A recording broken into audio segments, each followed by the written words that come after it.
नमस्कार, मैं पंकज प्रसून। एक और राहुल गांधी हो, सोनिया गांधी हो या कांग्रेस की सरकारें हों, वो हर राज्य में ओल्ड पेंशन स्कीम का वादा कर रही हैं। लेकिन दूसरी ओर मनमोहन सिंह की सरकार में रहे योजना आयोग के उपाध्यक्ष, उस वक्त योजना आयोग हुआ करता था, अब वो नीति आयोग है, तो उस वक्त योजना आयोग के उपाध्यक्ष हुआ करते थे मोंटेक अहलुवालिया। उन्हें कांग्रेस के आर्थिक थिंक टैंक का एक बड़ा ब्रेन माना जाता है। उन्होंने कहा कि जिस तरह से खैरात बांटने का सिलसिला शुरू हुआ है, उससे तो आर्थिक स्थिति दिवालियापन के कगार पर पहुंच जाएगी। उन्होंने खासकर ओल्ड पेंशन स्कीम की बात की और उन्होंने कहा कि ओल्ड पेंशन स्कीम मौजूदा दौर में व्यवहारिक नहीं है। ये राज्यों पर या जो सरकार इसका वादा करे उस पर सिर्फ और सिर्फ वित्तीय बोझ डालेगा और इसके अलावा कुछ हासिल नहीं होगा।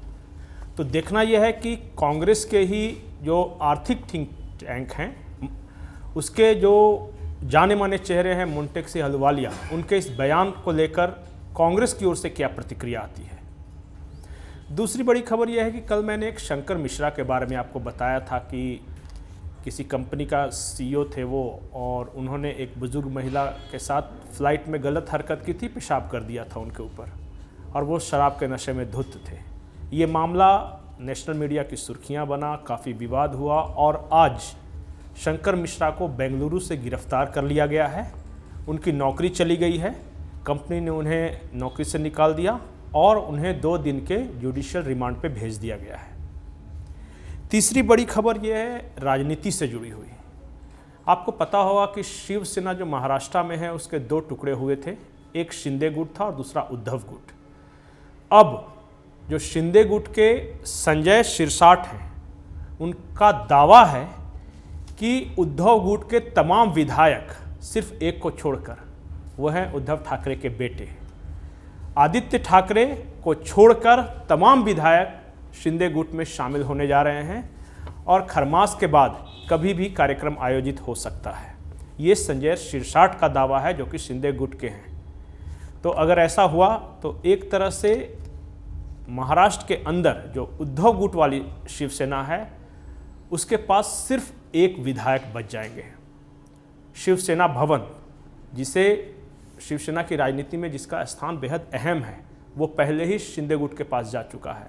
तो न पहचान बची, न निशान बचा और न विधायक सांसद बचे। कुल मिला के कहानी खत नज़र आ रही है। अब आते हैं अपने राज्य झारखंड की ओर। झारखंड में आज सबसे बड़ी खबर यह है कि कैश कांड में जो 3 विधायक पकड़े गए थे कोलकाता में 48 लाख रुपए के साथ, इरफान अंसारी, राजेश कच्छप और नमन विकसल कोंगाड़ी, इन तीनों को ईडी ने नोटिस जारी किया है। शनिवार को ही इन्हें समन जारी किया गया और तीनों को अलग अलग तारीखों पे ईडी के दफ्तर में हाजिर होना है। इरफान अंसारी की बात करें तो इरफान अंसारी को 13 जनवरी को ईडी के सामने हाजिर होना है, राजेश कच्छप को 16 जनवरी और नमन विकसल कोंगाड़ी को 17 जनवरी को, और तमाम कैश कांड से जुड़े विषय पर पूछताछ इनसे होगी। इससे पहले इसी विषय पर जयमंगल सिंह उर्फ अनूप सिंह से पूछताछ ईडी कर चुकी है। अब दोनों की कहानी आपको पता है।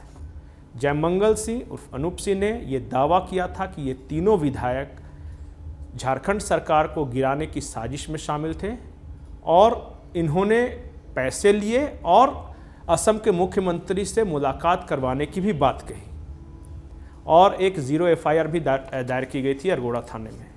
वहीं दूसरी ओर इन तीनों विधायकों का कहना था कि वो जो पैसे थे वो हम साड़ी खरीदने के लिए इकट्ठा किया था, हम तीनों ने मिलकर, और कलकत्ता हम साड़ी खरीदने गए थे। तो अब दोनों में से कोई एक तो झूठ बोल रहा है। अब झूठ कौन बोल रहा है, इसके पीछे की कहानी क्या है और इसमें पैसों का कितना लेन देन हुआ, फाइनेंशियल ट्रांजैक्शन कितना हुआ, ईडी इसी बात का पता लगा रही है। तो 13, 16 और 17 जनवरी ये 3 दिन महत्वपूर्ण होंगे ईडी के पूछताछ के लिहाज से, क्योंकि झारखंड कांग्रेस के 3 विधायक ईडी के दफ्तर में होंगे इस दिन। एक और खबर है, खबर यह है कि जब अमित शाह झारखंड के दौरे पर आए हैं तो आपको पता होगा उन्होंने रात्रि विश्राम रांची में किया था और रांची में ही सुबह सुबह आजसू सुप्रीमो सुदेश महतो उनसे मिलने पहुंचे। दोनों के बीच लंबी मुलाकात हुई, कुछ बात भी हुई और बात का फलाफल ये निकला कि अमित शाह नहीं चाहते कि पिछली बार जो गलती भारतीय जनता पार्टी ने खासकर विधानसभा चुनाव के दौरान दोहराई उसे फिर से दोहराया जाए, यानी आजसू को अपने साथ न रख पाने की गलती। वहीं दूसरी ओर सुदेश महतो भी पिछली बार की तरह अड़ना नहीं चाहते। उन्हें भी पता है कि अगर उन्हें एनडीए में रहना है तो गिव एंड टेक की नीति अपनानी होगी, और ये इकलौती मुलाकात नहीं थी। इससे पहले पिछले 1 महीने के अंदर ये तीसरी मुलाकात थी। 2 बार और अमित शाह से सुदेश महतो मिल चुके हैं।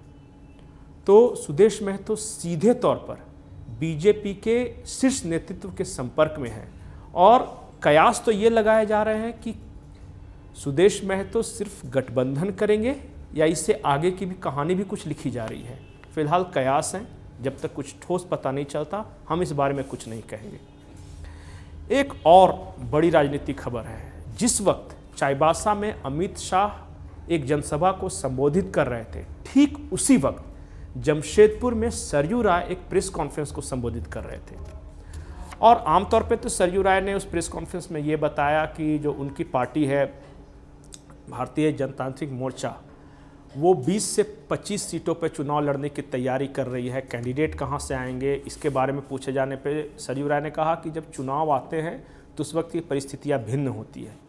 उन्होंने दावा किया कि बीजेपी के कई लोग उनसे संपर्क में हैं। बीजेपी के भी कुछ नेताओं को लगता है कि अगर पार्टी से उन्हें टिकट नहीं मिला तो वो हमारी ओर मुड़ सकते हैं। इसके अलावा उन्होंने कहा कि कुछ और लोग हैं जो कि सामाजिक रूप से सक्रिय हैं। तो 20 से 25 ऐसी सीटों की पहचान कर रहे हैं सरयू राय, जहां वो अपने कैंडिडेट दे सके अगले विधानसभा चुनाव में। लेकिन एक और ये तैयारी हो रही है और दूसरी ओर एक और तैयारी है। इस ऐसी चर्चा है कि सरयू राय बीजेपी के कुछ बड़े नेताओं के संपर्क में हैं। और आपको पता होगा कि विंध्याचल में मोहन भागवत से उनकी मुलाकात भी हुई थी। जब सरयू राय से पूछा गया कि मुलाकात में क्या बात हुई, तो उन्होंने कहा कि आप सीधे संघ चालक के पास जाके राजनीति की बातें नहीं कर सकते, वहाँ एक शिष्टाचार होता है, औपचारिकता होती है। लेकिन हाँ, उन्होंने ये जरूर कहा कि भारतीय जनता पार्टी के नेता उनके बराबर संपर्क में हैं। और उन्होंने एक बात और जोर देकर कही। उन्होंने कहा कि पिछले विधानसभा चुनाव में मैं बीजेपी से अलग नहीं होना चाहता था, लेकिन अंतिम समय तक मेरे टिकट को लटकाए रखा गया। मैं गुहार लगाता रहा, मुझे टिकट नहीं दिया गया, तो ठीक नॉमिनेशन के 1 दिन पहले मुझे मजबूरन ये ऐलान करना पड़ा कि मैं जमशेदपुर से लड़ूंगा। मेरी लड़ाई भाजपा से नहीं है। सरयू राय के इस बयान के क्या मायने हो सकते हैं?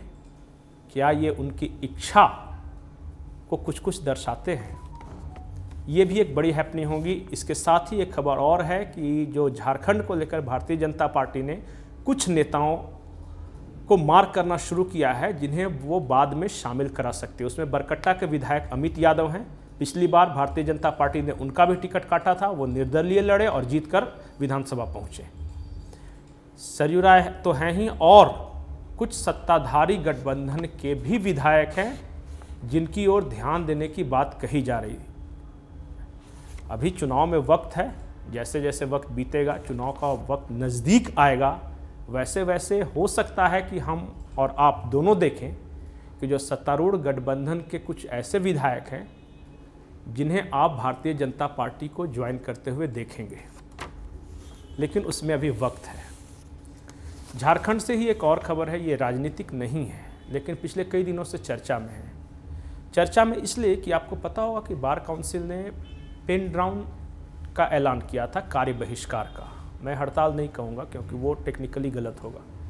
और एक ओर सरकार की ओर से या खासकर जो महाधिवक्ता हैं उनकी ओर से वकीलों को मुख्यमंत्री से संवाद करने के लिए बुलाया गया। बार काउंसिल का ऐलान था कि हम मुख्यमंत्री के साथ बातचीत नहीं करेंगे, संवाद नहीं करेंगे फिलहाल। लेकिन आज कुछ वकील आए। इसी के बीच एक खबर निकली। खबर ये निकली कि सरकार की ओर से झारखंड के वकीलों की जो एकता है, क्या उसे तोड़ने की कोशिश की जा रही है?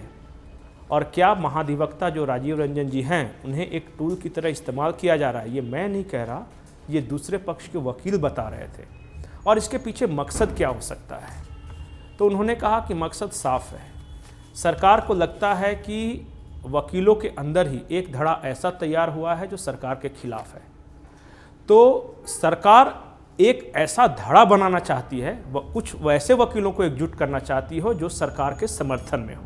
और अगर ऐसा हुआ तो ऊपरी तौर पर न सही लेकिन वैचारिक आधार पर ही सही, झारखंड के वकील दो खेमों में बढ़ जाएंगे, मौजूदा सरकार के समर्थक वकील और मौजूदा सरकार के विरोधी वकील। ये कहानी जो पटकथा लिखी जा रही है, इसका परिणाम आने वाले वक्त में क्या होगा और किस रूप में दिखेगा, ये जानना दिलचस्प होगा, इंटरेस्टिंग होगा। अब आते हैं बिहार की ओर। बिहार से मैं आपको आज बड़ी ब्रेकिंग न्यूज़ देने वाला हूँ। ब्रेकिंग न्यूज़ ये है कि खरमास के बाद आरसीपी सिंह और डॉक्टर अजय आलोक, ये दोनों जेडीयू से निष्कासित नेता हैं। इनकी बातचीत लगभग फाइनल हो चुकी है और ये भारतीय जनता पार्टी ज्वाइन कर सकते हैं। अभी हम सकना ही कहेंगे क्योंकि जब तक आधिकारिक तौर पर कोई पुष्टि नहीं हो जाती कुछ नहीं कहा जा सकता है। इसके अलावा वीआईपी के चीफ मुकेश सहनी हैं। उन्होंने 3 बार कम से कम बीजेपी के शीर्ष नेतृत्व से बातचीत की है। वो भी एनडीए के पाले में आ सकते हैं। और आपको तो पता होगा कि चिराग पासवान और उपेंद्र कुशवाहा, टेक्निकली उपेंद्र कुशवाहा भी जेडीयू में है, लेकिन उपेंद्र कुशवाहा ने भी भारतीय जनता पार्टी के कुछ शीर्ष नेताओं से संपर्क किया था, उनकी भी मुलाकात हुई थी। और चिराग पासवान का तो ऑफिशियल है ही। तो चिराग पासवान, उपेंद्र कुशवाहा, वीआईपी के मुकेश सहनी, आरसीपी सिंह और अजय आलोक, इन सब नेताओं की एक्टिविटीज़, इनके बयान पे अगले कुछ दिनों तक आप नज़र गड़ाए रखिएगा, क्योंकि 2 के बारे में, कम से कम आरसीपी सिंह और अजय आलोक के बारे में कहा जा रहा है कि खरमास के बाद ये भारतीय जनता पार्टी ज्वाइन कर सकते हैं। बिहार से आखिरी खबर ये कि आपको पता है बिहार में आज से जातीय जनगणना शुरू हो रही है। हर घर जाकर जो जनगणना करने वाले वे पूछेंगे कि कौन जात हो। विपक्ष का सवाल ये है कि जिन्होंने लव मैरिज की है या जिन्होंने अंतर्जातीय विवाह किया है, जिसकी नीतीश कुमार बहुत प्रोत्साहित करते थे कि आप अंतर्जातीय विवाह करो, तो जिन्होंने अंतर्जातीय विवाह किया है वो अपनी जाति क्या बताएंगे। सवाल बड़ा है, जवाब फिलहाल हमारे पास नहीं है। नमस्कार।